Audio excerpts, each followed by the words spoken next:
Salut à toutes et à tous et bienvenue dans ce nouveau numéro de Qui l'eût cru. Aujourd'hui, on s'intéresse à la langue française.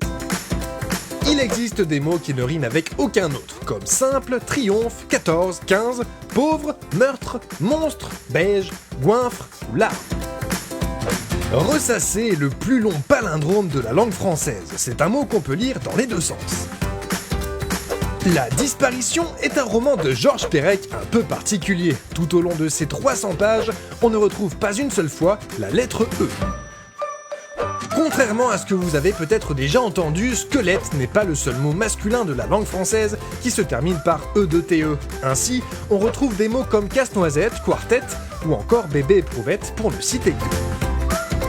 Les mots délice, amour et orgue ont la particularité d'être de genre masculin au singulier et féminin à la forme plurielle.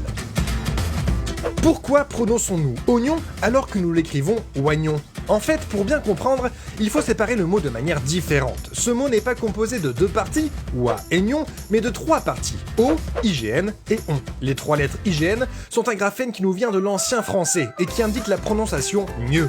Dans de nombreux mots, il a été simplifié en GN, comme c'est le cas d'ailleurs pour oignon, qui a été simplifié il y a peu. Par exemple, nous n'écrivons plus besoigne, mais besogne. Ainsi, à l'époque, on n'appelait pas le célèbre écrivain Montaigne, mais bien Montagne. Le plus vieux document écrit en français date de 842. Il s'agit de l'alliance entre Charles le Chauve et Louis le Germanique.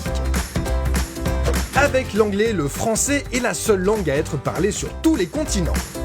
De nombreux néologismes loufoques ont été inventés pour éviter d'employer des mots étrangers. Si l'on connaît bien les courriels pour parler des emails, on connaît moins le pourriel qui remplace le mot spam, ou encore le clavardage pour parler de chat, la balado-diffusion pour remplacer le mot podcasting, ou bien le livrel pour parler des liseuses électroniques. Ces derniers termes sont surtout utilisés au Québec. Voilà, Qui l'eût cru, c'est terminé pour aujourd'hui, on se retrouve très vite pour un prochain numéro, et d'ici là, restez curieux.